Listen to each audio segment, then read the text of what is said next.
ngo mbwire umuntu wese umaze igihe yaribagiwe, uwumva yari yibagiwe iby'Imana yakoze, uwibagiwe uko Imana yamukijije arwaye, wibagiwe aho yagukuye, aho wari warasaze ugakira, igihe wari warabuze akazi, igihe byari bikomeye, amahoro wari warabuze ariko uribagiwe.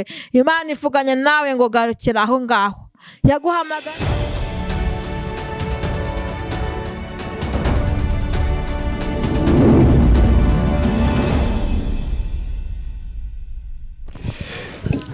ikaze mwebwe mwese mukomeje gukurikirana Mukakarangwa TV. waba umeze neza waba utameze neza, nizere ko uraza kumera neza. Uyu munsi rero tugarutse kugezaho ijambo ry'Imana twabateguriye, nizere ko muraza kurikurikirana kandi mbibutsa ko mugomba gukora subscribe, share ndetse na comment kugira ngo mubone ibiganiro byose dukora.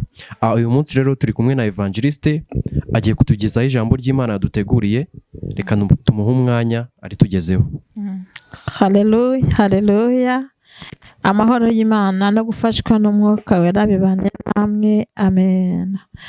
Turabashuje, turabakunda, tugarutse kuganira ibyururutse imitima muri uru rugendo, cyane ko mukunda kutubona kenshi, twumva twagenda dufashanya bikabasha kudukomeza muri runo rugendo turimo. Reka dutangire dusenga. Aho uherereye hose mu bihugu bitandukanye, aho uhagaze hose uyu mwanya, ucyumvira ijambo banguke wumve icyo Imana ivugana nawe. Itangazo twahawe n'Imana kugira ngo umuntu wese abashe kuryumva, kuko ryari rikenewe muri iyi minsi. Reka dusenge Imana. Turagushimye Yesu kuko uri inshuti nziza, watubereye Imana, utugirira neza, uhagararanye natwe, utindana natwe, warakoze cyane. Uyu munsi turi imbere y'amaso yawe, tuzanye ijambo waduhaye ryo kubwira abantu kugira ngo bari bose barangaye, bari bananiwe, abari bakwibagiwe bagaruke bamenye yuko ukiri Imana. Duhamagaye buri wese mu mwanya arimo kugira ngo azumve ijambo ryawe, ritangazo rikigera ku muntu wese rimuhindure, kandi n'uryumva ribashe kumuhindura ibyo byanze guhinduka.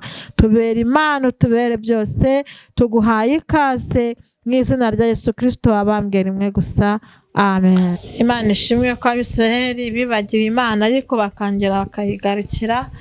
Intego nzanye ndavuga ngo kwibuka aho Imana yagukuye. Dusome mu Kuva ibice 32. Turasoma kuva ku murongo wa mbere, avuga ngo Aroni acurira Abisiraheli ikigirwamana cy'ikimasa mu izahabu. Abantu babonye Mose atinze kumanuka wa musozi, bateranira kuri Aroni baramubwira bati, haguruka uturemere imana yo kutujya imbere, kuko wa undi Mose umuntu wadukuye mu gihugu cy'Egiputa tutazi icyo yabaye. Aroni arababwira ati, mukature impeta z'izahabu ziri ku matwi y'abagore banyu no ku bahungu banyu no ku bakobwa banyu muzinzanire. Abantu bose bakatura impeta z'izahabu zo ku matwi yabo bazishyira Aroni. Arazenda azishyira mu gifite ishusho, aziyazamo igishushanyo cy'ikimasa. Baravuga bati, iki ni cyo Mana yawe, wa bwoko bw'Abisiraheli we, yagukuye mu gihugu cy'Egiputa, amen. Dusomye ijambo ry'Imana rirerire, ariko ijambo ry'Imana ratubwira ngo abantu babonye Mose atinze kuri wa musozi. Haleluya. Uzuza ngo abantu babonye Imana itinze bisubira mu byo bavuyemo kera. Hanyuma ngo Abisiraheli bari barabonye Imana bikomeye, bari barayibonye ku nyanja itukura, barayibonye mu Egiputa, barayibonye bazenguruka ubutayu bw'Isini, barayibonye ku migezi, barayibonye ku mazi arura. Ariko umunsi umwe uragera, Imana ihamagara Mose azamuka umusozi. Amaze kuzamuka umusozi ngo hagire ibihe byiza atindana n'Imana. Amaze gutindana n'Imana, ingabo Abisiraheli bibagirwa ya Mana. Bati, Mose ntawe uhari, turabigenza gute ko tutazi aho yagiye? Bajya kureba Aroni baramubwira ngo none turashaka ko ukora iyindi Mana. Imana ikurinde kwibagirwa muri iyi minsi, Imana ikurinde guteshuka muri iyi minsi. Haleluya. nuko ngo barangije babwira Aroni aravuga ngo nimufate impeta z'izahabu ziri ku bagore banyu, ziri ku bakobwa n'abahungu, muzinzanire nshake y'indi mana. Barangije ngo barazimushyira, Aroni araziyaza, arangije akuramo ikigirwamana, ngo arababwira ngo iyi niyo mana yanyu izajya bajya imbere yandi yabakuye iriya, kuko abantu bibagirwa vuba. Nayasire Boneyase, ndagira ngo mbwire umuntu wese umaze igihe yaribagiwe, uwumva yari yibagiwe iby'Imana yakoze, uwibagiwe uko Imana yamukijije arwaye, wibagiwe aho yagukuye, aho wari warasaze ugakira, igihe wari warabuze akazi, igihe byari bikomeye, amahoro wari warabuze, ariko uribagiwe. Imana ivuganye nawe ngo garukira aho ngaho.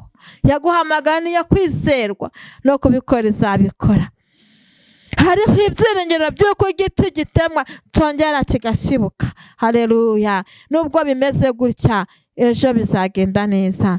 Nubwo ubona bitari kwemera, ejo bizemera. Guma mu mwanya wawe, nanjye ngume mu mwanya wanjye, dutegereze Imana dufite ibyiringiro, dufite n'inzira zigana i Siyoni. Reka dusenge Imana. Data, mu izina rya Yesu, Imana y'amahoro, Imana y'ibyiringiro, Imana yatanze Yesu, Imana ifite ikiremurangiza ukagikomeza, turagushimiye. Mu gihe twibagiwe utwibutse, abagenzi bananiwe utwibutse, utubere Imana, utubere ibyiringiro. Ntutindane natwe, aho kubane natwe. Urakoze, urakarama, tugushimiye ibyo ukoze byose, tukuragije ibisigaye. Humugisha abadukurikiye buri wese, kandi umuntu wese umugarukeho, wongere umwiyereke. Mu izina rya Yesu wabambwe rimwe gusa. Amen. Amen.